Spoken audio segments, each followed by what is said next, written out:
What if we've all been wrong about this moment between Mario and Yoshi? Super Mario World is an all-time classic, but there's a good chance you missed some of its coolest secrets. But before we get into that, hop on Yoshi, stomp that like button, subscribe to the channel, and hit the bell so you never miss a thing from the world of Super Mario and Nintendo. These are 25 secrets from Super Mario World.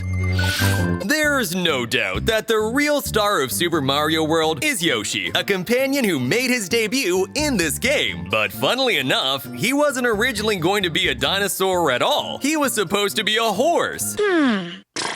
Producer Takashi Tezuka confirmed this in an interview around the launch of the Super NES Classic Edition, explaining that Yoshi started out as a horse, but since the game's world was already filled with turtles and reptiles, the team decided to turn him into a dinosaur that Mario could ride instead. In Super Mario World, you can find Yoshis that breathe fire, sprout wings, and stomp with extra force. Those powers even inspired Yoshi's final smash in some Super Smash Bros. Games, where he basically turns into a flying, fire-breathing dragon. And if you didn't know, there are also some glitches in the game that let you get some very unusual Yoshis. One method gives you a gold-colored Yoshi through a bizarre sequence in Chocolate Island 5, while another can produce a silver-colored Yoshi through a different setup in Outrageous, one of the levels in the Special World. The level you see the moment you boot up the game isn't one of the early stages, not even close. It's actually a non-final version of Groovy, a level that appears in the Special World near the very end of the game. Some of the elements don't quite match the final version, which is why many fans believe Nintendo recorded that short scene before Super Mario World received its final round of polish, and it ended up becoming one of the game's most iconic little details.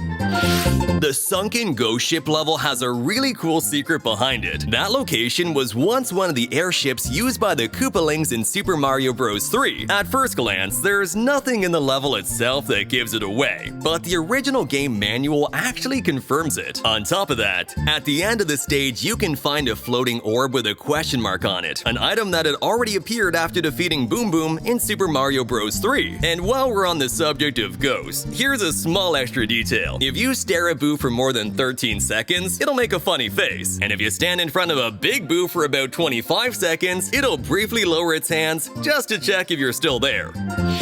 Nintendo wasn't exactly sure how to make Mario fly. After giving him the Tanuki suit on the NES, the original idea was to do something similar again in Super Mario World, and it was apparently even playable at some point during development. In this early image, you can actually see Super Mario World Mario dressed like Raccoon Mario, complete with a more fully rendered looking sprite. Before settling on the cape, Nintendo also considered the most obvious option of all, giving Mario actual wings. And honestly, that might explain why the item that turns him into Cape Mario is a feather. It makes a lot more sense with wings than it does with a superhero cape.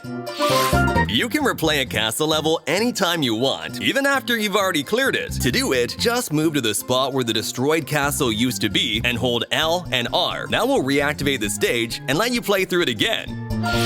Super Mario World is the fourth mainline Super Mario game. From its name alone, it sounds like the start of a whole new series, but Nintendo clearly realized that too. That's why the Japanese box included the subtitle Super Mario Bros. 4, even though the subtitle never actually appears in the game itself. It seems like it was mostly there to help players in stores understand that this was still the next big Mario game, despite the name change. Nintendo pulled a very similar move later with Super Mario World 2, Yoshi's Island. The dolphins are some of the game's strangest enemies, since in certain water stages you can actually use them as moving platforms. But in the Japanese version, Yoshi could eat them just like other enemies. Apparently, Nintendo thought that might be a little too much for Western audiences, so that ability was removed overseas. So yes, Japan was apparently totally fine with dolphins being swallowed by a dinosaur in a children's game.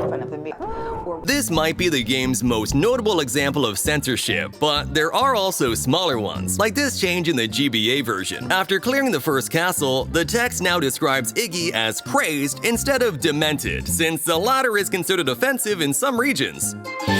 During development, Super Mario World went through phases where it looked a lot more like Super Mario Bros. 3. This was the world map before Nintendo realized the game needed to feel like a true fresh start for Mario, something that would break away from the past and avoid feeling too closely tied to the previous game. The Forest of Illusion is built around a very familiar Nintendo idea, an enchanted forest that's incredibly hard to escape. In Japanese, its name is Mayon no Mori, which basically means Lost Forest, the same idea used for the Lost Woods in The Legend of Zelda. In both cases, it's a confusing, maze-like place designed to slow you down and make the journey feel a lot more mysterious. If you play Super Mario World on newer systems, you might never notice this, but the special world is actually decorated with a symbol based on the Super Nintendo logo. It matches the symbol printed on top of the original console, and it also lines up with the color arrangement on the European and Japanese controller. And we're not leaving the special world just yet, because if you stay there for a while, the music will change. After some time, you'll hear a special version of the original Super Mario Bros. Main theme.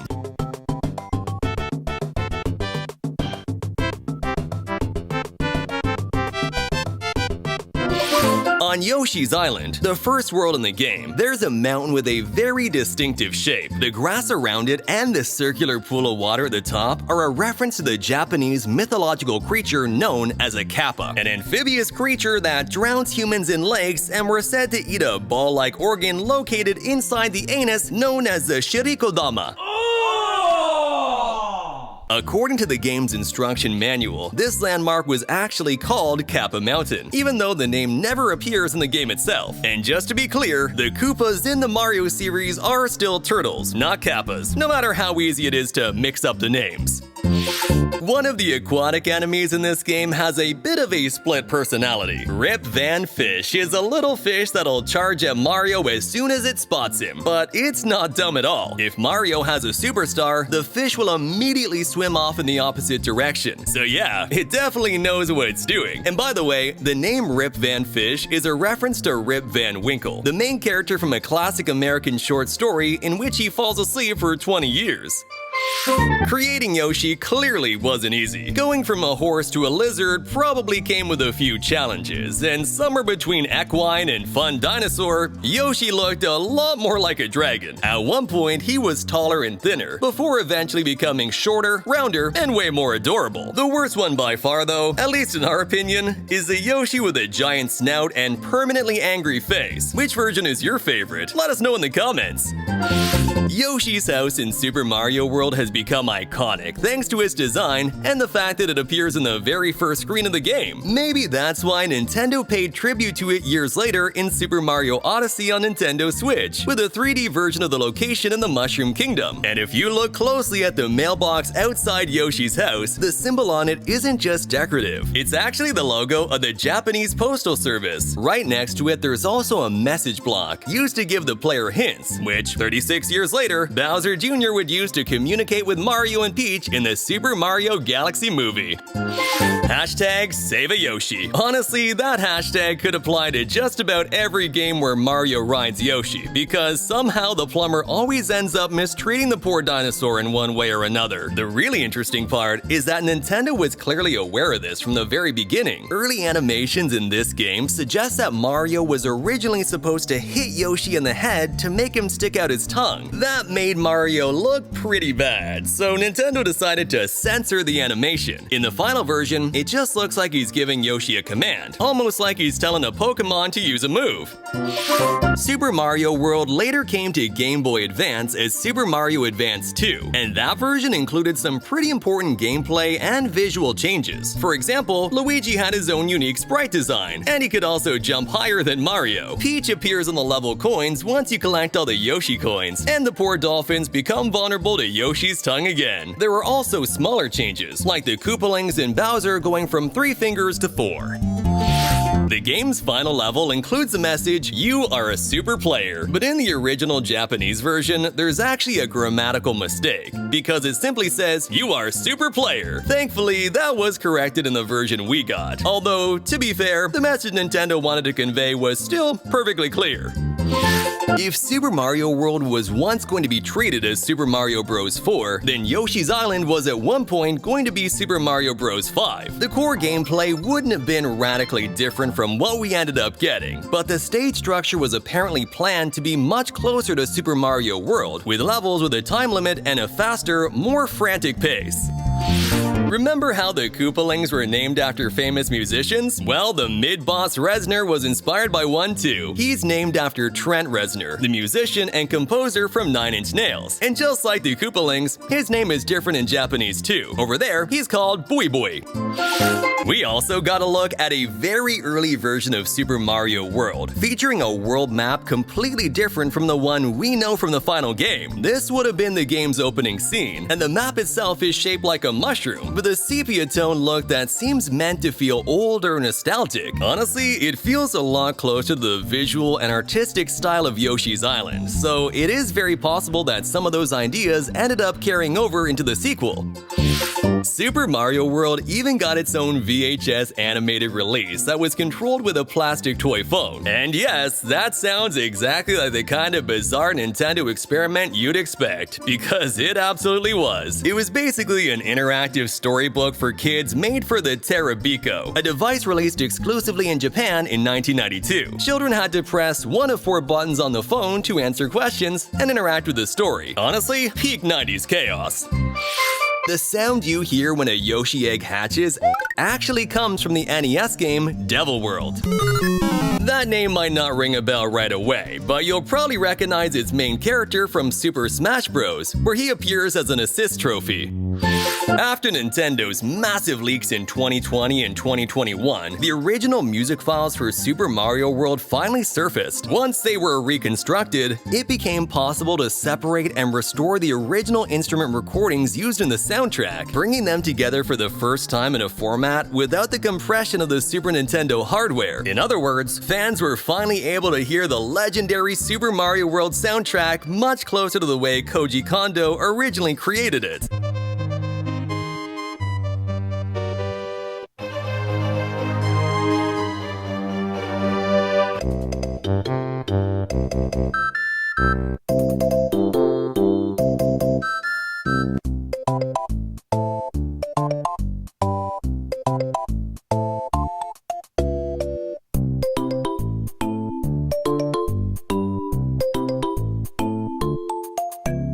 Want to discover even more secrets from the Super Mario universe? Make sure to subscribe so you don't miss our latest videos on hidden details and Nintendo secrets. Thanks for watching. See you in the next one.